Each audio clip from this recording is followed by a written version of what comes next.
을사년 한 해를 보내면서 모두들 연말을 바쁘게 보내시죠? 안 바쁘셔요? 바쁘시죠? 서울에 사시는 분은 안 바쁜 게 좀 이상한 것 같아요. 다들 바빠요. 아이들부터 어른까지 다 바쁘신 것 같아요.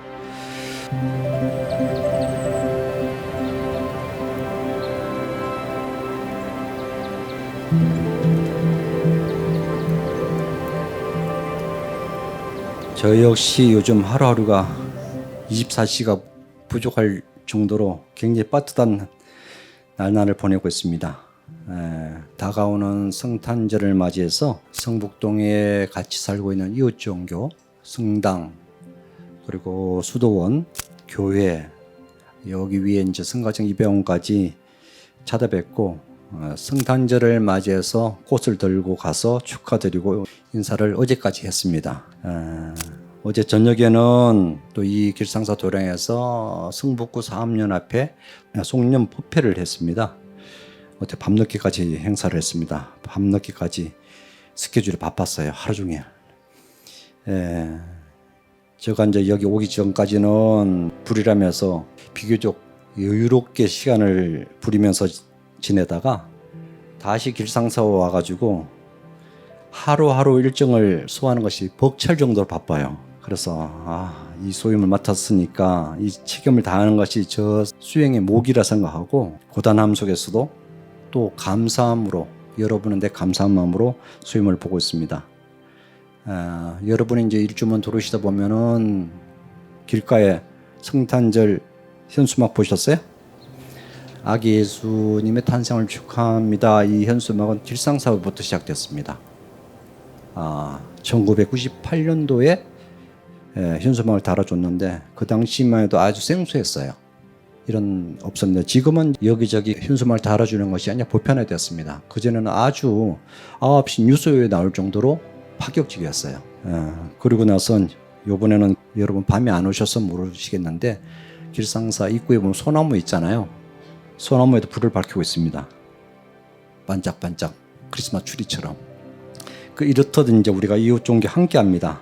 요번에 이제 성당과 작은 형제 수도원 그리고 덕수교회 성가정 이렇게 여러 이웃 종교를 방문해서 이제 같이 신부님과 수녀님과 그리고 수사님 그리고 목사님하고 얘기를 하다 보니까 종교는 달라도 사는 모습은 크게 다르지 않구나 하는 생각을 했습니다. 한결같이 우리가 얘기를 하다 보니까 뭐라고 얘기하시냐면은 종교 인구의 감소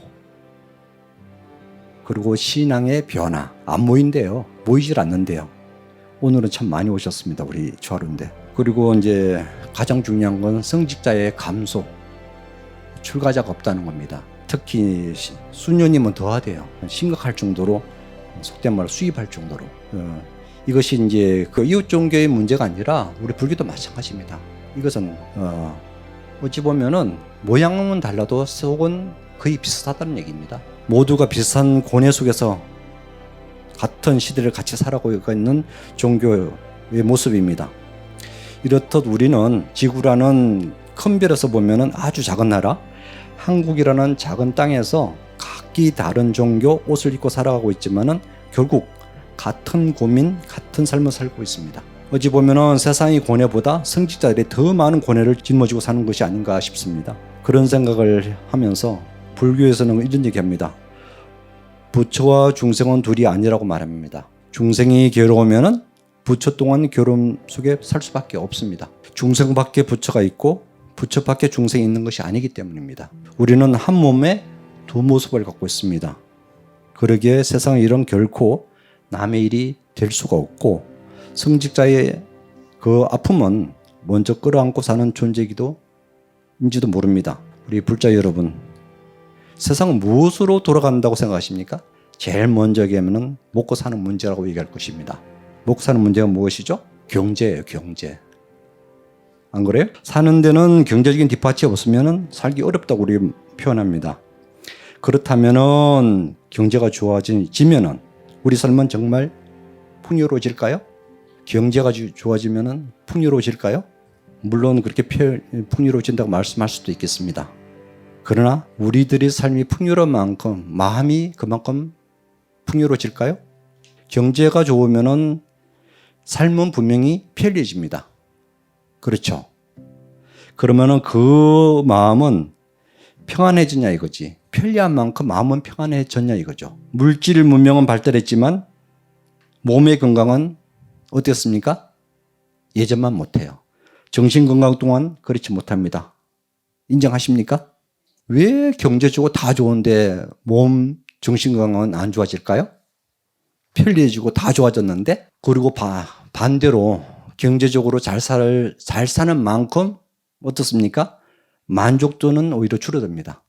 만족도. 또 행복의 수치와 만족도는 경제와 반드시 비례하지 않는다는 말이 있습니다. 지구 반대편에서 일어나는 전쟁과 평화가 곧 우리 삶에 영향을 미치는 시대예요. 오늘날 남의 일이 내일은 나의 일이 되는 세상입니다.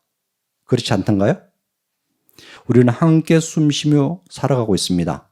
그래서 이런 얘기 있습니다. 인생은 사는 것 자체가 은혜이자 감사이며 동시에 사는 것 자체가 죄이기도 합니다. 생각으로 짓는 죄, 말로 짓는 죄, 몸으로 짓는 죄. 이 모든 것에 언젠가 우리가 참여를 해야 됩니다. 천주교에 이런 있습니다. 보속. 혹시 천주교 믿다가 건너오신 분 계십니까? 천주교는 보속이라는 단어가 있어요. 우리가 참여하고 비슷한데 참여 또 다른 의미예요. 보속이라는 의미는 내가 지은 대가를 내가 어떤 방식으로든 갚아야 된다는 얘기예요. 이를테면은 자선봉사라든지 희생을 통해서 그 죄를 갚아야 된다는 것이 보속이에요. 우리가 또 다른 개념인데 참여와 비슷하기도 합니다. 그러니까 내 지은 죄는 영원히 자기가 소멸하지 않으면 안 된다는 뜻이죠. 우리는 하는 일에 대해서, 여러분이 기도나 어떤 하는 일에 대해서 어떤 마음을 하십니까? 우리 절에서 가장 중요시하는 단어가 뭐죠? 보시와 무주상이에요. 보시와 무주상.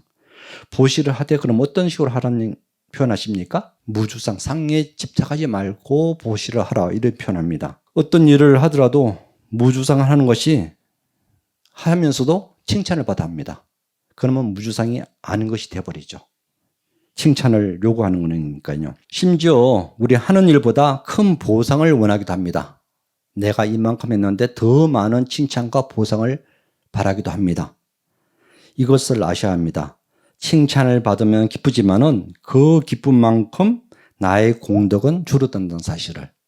우리는 칭찬받고 싶어하고 누군가 알아주기를 바라는 마음은 똑같습니다. 그러나 알아주지 않으면 그 마음은 어떻게 변합니까? 섭섭해지잖아요. 왜 안 알아주지 하고 섭섭해한다고요.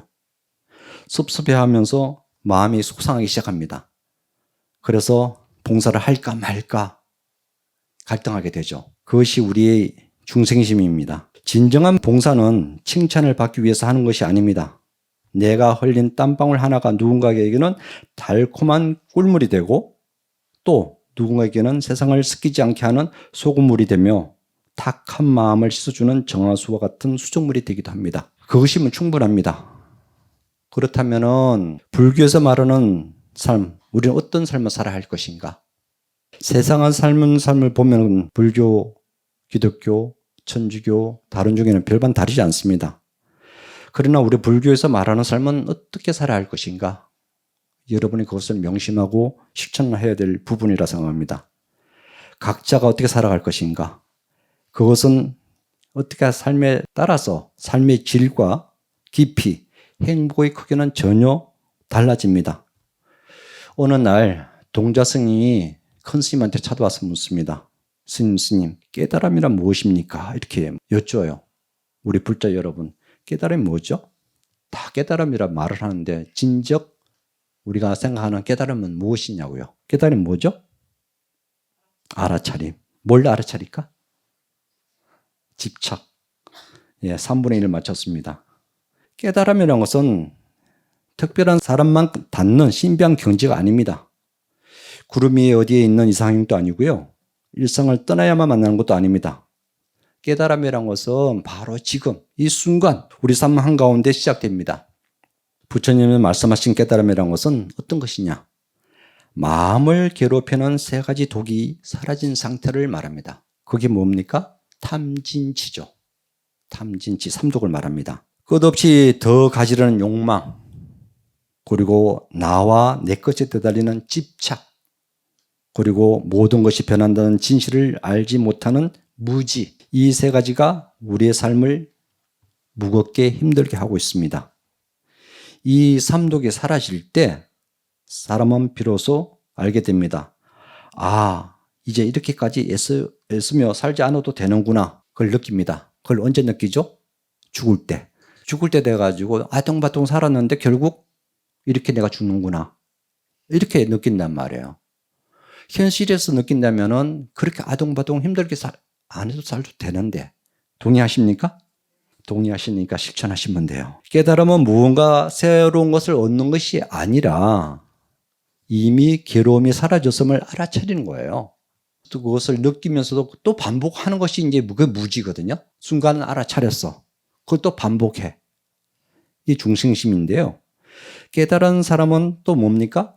모든 것이 변한다는 사실을 머리가 아니라 가슴으로 알아차림이에요. 몸도 변하고 감정도 변하고 생각도 변하고 습관도 변하고 내가 사랑하는 사랑도 변하고 이 세상에 잠시 머물러 있다가 사라지는 이념을 알기 때문에 세상 속에 살되 세상에 물들지 않습니다. 연꽃이 진옥 속에서 자라지만은 진옥에 더럽히지 않듯 깨달은 이는 우리가 이렇게 기도하러 오고 출근하고 일하고 관계를 맺으면서도 마음은 고요히 자기 자리를 지킵니다. 또한 나라는 생각에 덜 매이게 됩니다. 여러분이 가장 힘들게 하는 게 뭡니까?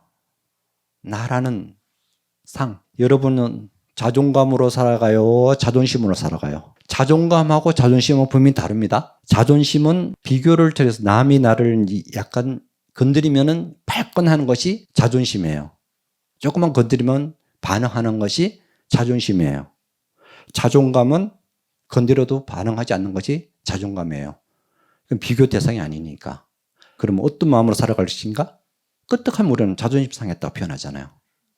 안 그래? 그래서 화를 내고 짜증내고 관계 속에서 뒤틀어져요. 그것은 나의 상이에요. 그것은. 내 상을 갖고 있다가 상을 건드렸으니까 내가 힘들어하고 고통스러워하는 것입니다. 나라는 생각에 덜 매이면 힘들지 않습니다. 그것은 손해와 이익, 비교와 평가에서 자신을 가두지 않기 때문입니다. 그래서 있으면 있는 대로 감사하고 없으면 없는 대로 편안해집니다. 붙잡을수록 게으러진다는 사실을 알기 때문에 움켜쥐는 대신 내려놓는 삶을 택합니다. 그래서 그 마음은 한결 평화롭습니다. 자존감 있다면은 칭찬에 들들지 않고 비난에 쉽게 무너지지 않습니다. 근데 자존심이 있다면은 칭찬에 들뜨고 비난에 날카로워집니다. 세상의 소리와 사건은 어떻습니까? 바람처럼 스쳐 지나갈 뿐입니다. 마음 깊은 곳까지 상처로 남기지 않습니다. 깨달음은 그래서 어떤 것인가?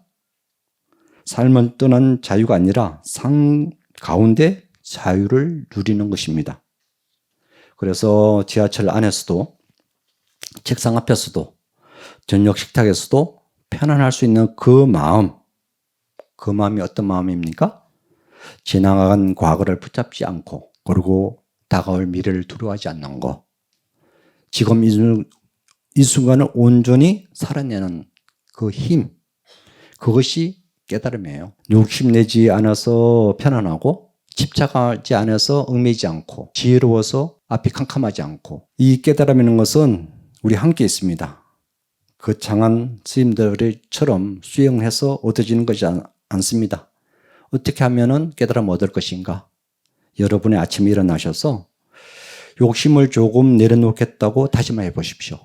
아침에 일어나서 아침 시작할 때 그리고 화가 날 때 어떻게 할 것인가? 화를 참기보다도 큰 한숨을 한번 쉬어보세요. 긴 호흡을 한번 해보십시오. 호흡을 서너 번 하시다 보면 화가 가라앉고 화가 사라집니다. 그리고 하루를 마감하면서 오늘 또 많은 일이 있었구나 하고 자신을 돌아보는 것. 이 작은 실천들이 내 삶을 바꿉니다.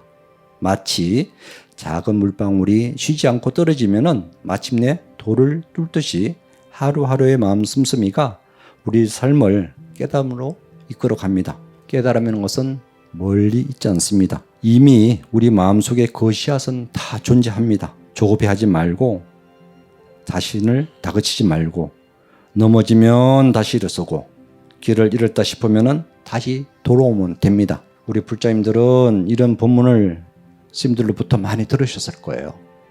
근데 내가 변하지 않았던 이유는 어디에 있는가? 알면서도 실천하지 않고 내 삶에 적용시키지 않았기 때문이에요. 내일 당장 아침에 일어났을 때 어떻게 해야 된다?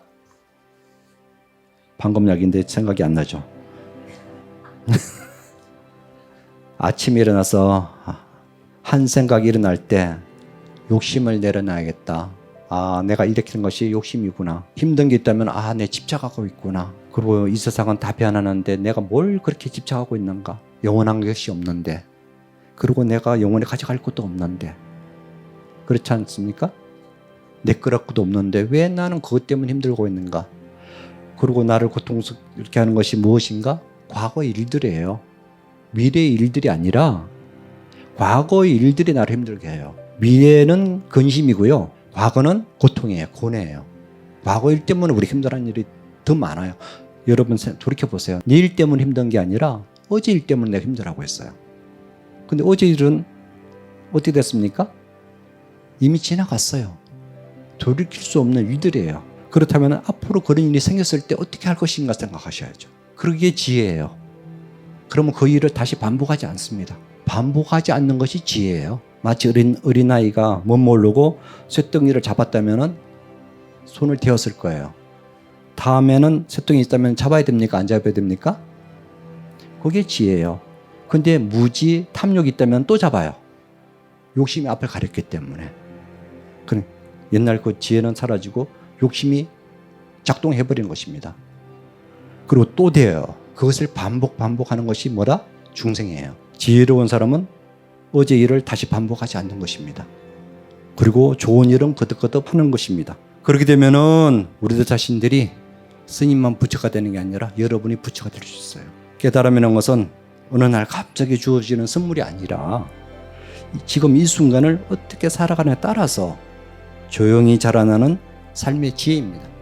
올사년 한 해를 보내면서 우리가 이렇게 건강하게 함께 있음에 이 법당에서 조화를 법회를 하고 있음에 감사드리고 모두가 평안함에 감사드리고 또 우리가 지혜롭게 하루하루 지낼 수 있음에 감사하고 오늘 하루를 그리고 남은 한 해를 좀 더 가볍고 좀 더 맑고 향기롭게 살고 모든 인연이 좋은 인연을 맺어지기를 간절히 바라면서 마지막으로 이인수녀님의 작은 기도라는 책 속에 있는 시 한 편을 제가 낭독하면서 마감하겠습니다.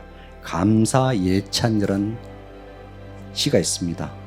제가 이거 낭독하고 오늘 조화로 법회를 마치도록 하겠습니다. 감사예찬 이인 감사만이 꽃길입니다. 누구도 다치지 않고 걸어가는 향기 나는 길입니다. 감사만이 보석입니다.